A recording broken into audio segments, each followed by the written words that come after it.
দেখে নেব খেলার সময় শিরোনাম।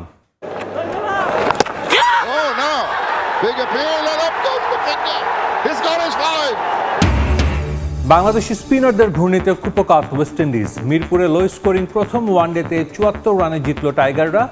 রেকর্ড ৬ উইকেট শিকার রিশাদ হোসেনের। পিচ নিয়ে অজুহাত নয়, বাংলাদেশি স্পিনারদের কৃতিত্ব দিলেন উইন্ডিজ অধিনায়ক। দলের জয়ে খুশি সমর্থকরা। দ্বিতীয় ওয়ানডেতে ব্যাটারদের কাছে ভালো পারফরমেন্সের প্রত্যাশা। ঢাকা লিগ নিয়ে সমস্যা সমাধানে এগিয়ে এলো কোয়াব। বৈঠকে বসবে লিগ বর্জন করা ৩৮ ক্লাবের সঙ্গে মাঠে ফেরাতে সর্বোচ্চ চেষ্টার অঙ্গীকার সভাপতির। পারিশ্রমিক না পেয়ে ক্লাব ছাড়া তারিক কাজীর পাশে দাঁড়ালেন জামাল ভুঁইয়া। মাঠের পারফরমেন্সে প্রভাব পড়ার শঙ্কা, স্থায়ী সমাধান চান লাল সবুজ অধিনায়ক।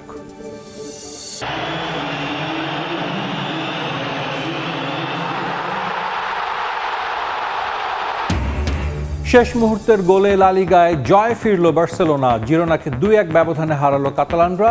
ইপিএলে চেলসি ম্যানচেস্টার সিটির প্রত্যাশিত জয়। রিশাদ হোসেন নৈপুণ্যে ৪ ম্যাচ পর ওয়ানডেতে জয়ের মুখ দেখল বাংলাদেশ। ওয়েস্ট ইন্ডিজকে ৭৪ রানে হারিয়েছে টাইগাররা। মিরপুরের স্লো উইকেটে প্রথমে ব্যাট করে সব উইকেট হারিয়ে ২০৭ রানের পুঁজি পায় মিরাজের দল। জবাবে ভালো শুরু করলেও রিশাদের ক্যারিয়ার সেরা বোলিংয়ে ১৩৩ রানে অল আউট হয় ক্যারিবিয়ানরা। ব্যাট বলের দাপট দেখিয়ে ম্যান অফ দ্য ম্যাচ হয়েছেন রিশাদ হোসেন।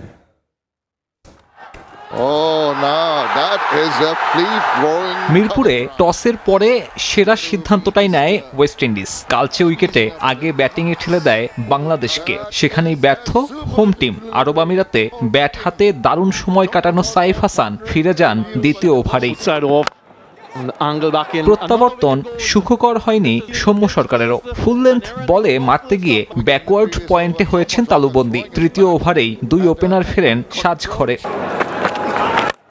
পাওয়ার প্লেতে রান আসে মাত্র ৩৩। শান্তকে নিয়ে ম্যারাথন ইনিংস শুরু করে দেন হৃদয়। ২০ ওভার ব্যাট করে এই জুটির সংগ্রহ ৭১। ৬৩ বলে ৩২ করে আউট শান্ত। 50 তুলে নেন হৃদয়। টেস্ট সুলভ ইনিংসটায় যখন সময় আসে স্ট্রাইক রেট বাড়ানোর, তখনই বাইরের বল তাড়া করে উইকেট বিলিয়ে দিয়ে আসেন এই মিডল অর্ডার। মিরপুরের ওই ভয়ঙ্কর পিচে অভিষেকটা প্রত্যাশিত হয়নি অঙ্কনের। ৭৬ বলে ৪৬ করেছেন এই ব্যাটার। এরপর মিরাজ সোহানরা কেবল এসেছেন আর গিয়েছেন। শেষ দিকে রিশাদ হোসেনের ক্যামিও মান বাঁচায় বাংলাদেশের। ১৩ বলে ২৬ করেন এই লেগ স্পিনার। বাংলাদেশ টেনে টুনে পার করে ২০০ মাইল ফলক। উইন্ডিজের টার্গেট দাঁড়ায় ২০৮-এ। জবাবে অন্যরকম শুরু উইন্ডিজের। ওপেনিংয়ে ৫০ রান, তাও ৫-এর ওপর ওভার প্রতি রান রেট। অ্যাথানেস আর কিংয়ের জুটি ম্যাচ থেকে ছিটকেই দিচ্ছিল বাংলাদেশকে। ব্রেক থ্রু এনে দেন রিশাদ হোসেন। প্রথম শিকার অ্যাথানেস। এরপর কার্টিকে নিয়ে প্রতিরোধ করার চেষ্টা করেছিলেন কিং, তবে রিশাদের হাতে সে জুটিও দীর্ঘ হয়নি। এরপর তাসের ঘরের মতো ভেঙে পড়ে সফররতদের ব্যাটিং অর্ডার। ১০ রানের ব্যবধানে আরও ৩ উইকেট তুলে নেন রিশাদ। পূরণ করেন নিজের প্রথম ফাইফার। দেশের হয়েও তার আগে ওয়ানডেতে এমন কীর্তি নেই কোনো ডানহাতি স্পিনারের। বাংলাদেশি স্পিনার হিসেবে সেরা বোলিং স্পেল নিয়ে থামেন রিশাদ। ওয়েস্ট ইন্ডিজ গুটিয়ে যায় ১৩৩-এ। ৪ মাস আর ৫ ম্যাচ পর এই ফরম্যাটে ম্যাচ জিতল টাইগাররা।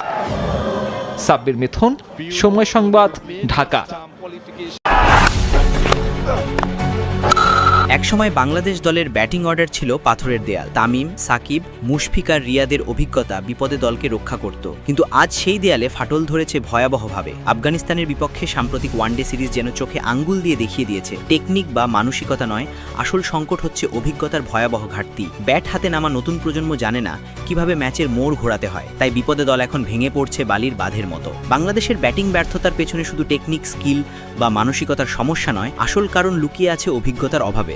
আফগানিস্তানের বিপক্ষে সাম্প্রতিক ওয়ানডে সিরিজে এই বাস্তবতা আরও স্পষ্ট হয়ে উঠেছে। শেষ 2 ম্যাচে সাইফ হাসান ছাড়া আর কেউ 2 অঙ্কের রানই তুলতে পারেননি। বাকিদের স্কোর যেন টেলিফোন নম্বর। বিশেষজ্ঞরা বলছেন অতিরিক্ত টি-20 খেলার কারণে ব্যাটারদের মানসিকতা হয়ে গেছে ছোট ফরম্যাট কেন্দ্রিক। 50 ওভারের ধৈর্য ও কৌশলগত অ্যাপ্রোচ আর নেই। সাবেক অধিনায়ক মোহাম্মদ আশরাফুল এবং কোচ নাজমুল আবেদিন ফাহিমও মনে করছেন খেলোয়াড়রা ওয়ানডের ধরনটা বুঝে খাপ খাওয়াতে পারছেন না। কিন্তু শুধু মানসিকতা নয়, বাংলাদেশের ব্যাটিং লাইনে এখন এক বিশাল ফাঁক তৈরি হয়েছে অভিজ্ঞতার ঘাটতিতে। একসময় এই মিডল অর্ডার আগলে রাখতেন 4 অভিজ্ঞ সেনানী তামিম ইকবাল, মুশফিকুর রহিম, সাকিব আল হাসান ও মাহমুদুল্লাহ রিয়াদ। এই 4 জনের ওয়ানডে ম্যাচ সংখ্যা 240-এরও বেশি। সেই অভিজ্ঞতার ভরসাতেই বিপদে দল ঘুরে দাঁড়াতো।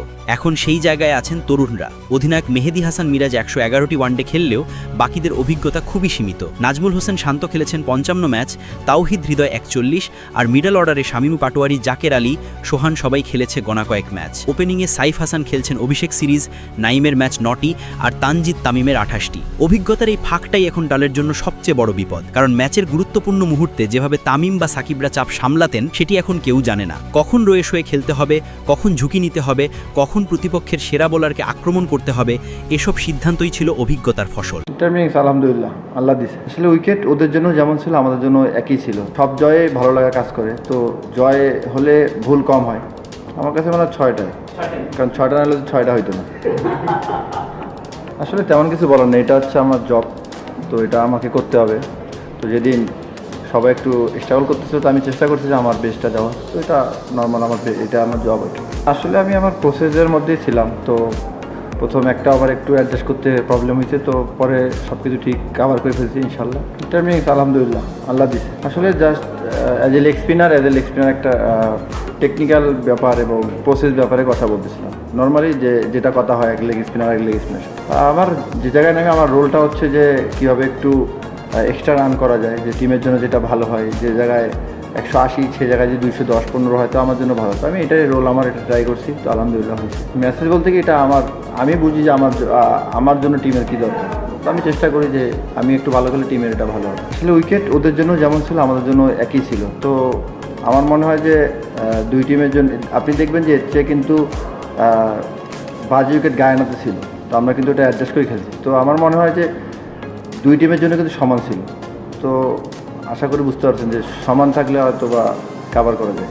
এবার পাকিস্তান আফগানিস্তান সংঘাতে প্রাণ হারালো 3 আফগান স্থানীয় ক্রিকেটার। এই ঘটনায় আফগানিস্তান ক্রিকেট বোর্ড আগামী নভেম্বরে পাকিস্তানে হতে যাওয়া ত্রিদেশীয় টি-20 সিরিজ থেকে সরে আসার সিদ্ধান্ত নিয়েছে। আফগানিস্তানের পাকতিকা প্রদেশের উরগুন জেলার 3 ক্রিকেটার নিহত হবার খবর নিশ্চিত করেছে আফগান বোর্ড। এসিবি জানিয়েছে এই খেলোয়াড়রা পাকতিকা প্রদেশের রাজধানী শরানায় একটি প্রীতি ক্রিকেট ম্যাচে অংশ নিতে গিয়েছিলেন।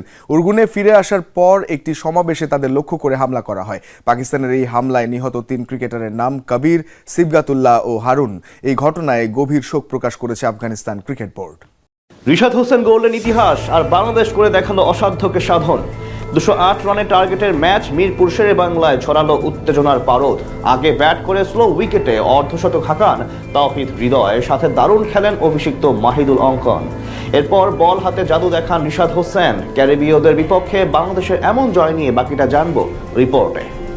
মিরপুরে ক্রিকেট ফিরেছে দীর্ঘদিন পর, কিন্তু তাতেও যেন আহামরি পরিবর্তন হয়নি উইকেটের চিত্র। কালো উইকেটের আচরণটাও যেন ওই অন্ধকারের মতো রহস্যজনক মনে হয়েছে আজ ব্যাটারদের কাছে, যার শুরুটা ছিল দারুণ ছন্দে থাকা সাইফ হাসানের উইকেট দিয়ে। দ্বিতীয় ওভারে রোমারিও শেফার্ডের ইনসুইংয়ে পরাস্ত হয়ে 6 বলে মাত্র 3 রান করে সাজঘরে ফিরেন এই ব্যাটার।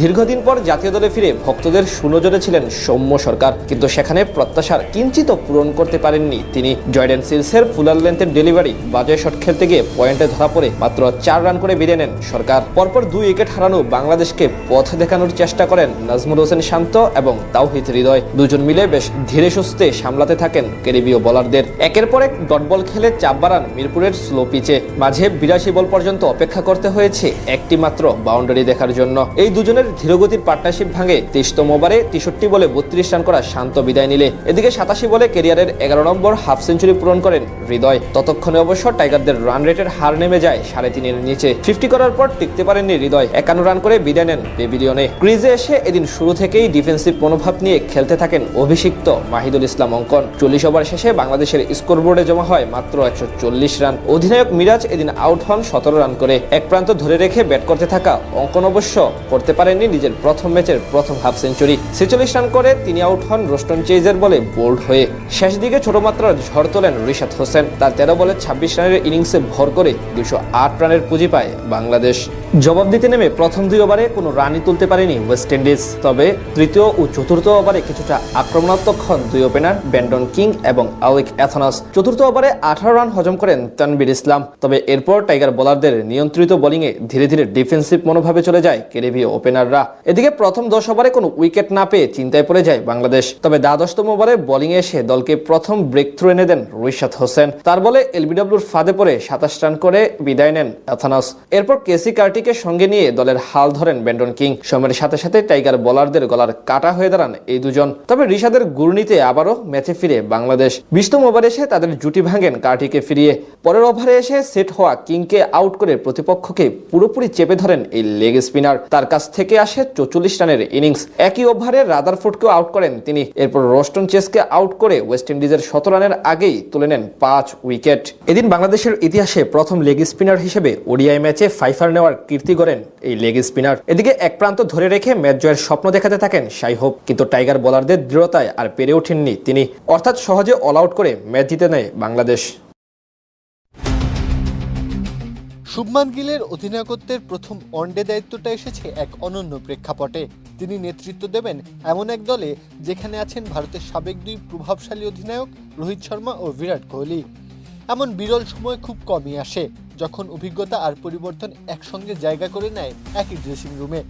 2027 ওয়ানডে বিশ্বকাপের দিকে ভারত যখন নতুনভাবে যাত্রা শুরু করেছে, তখনই নেতৃত্বের নতুন অধ্যায় শুরু হচ্ছে গিলের হাত ধরে।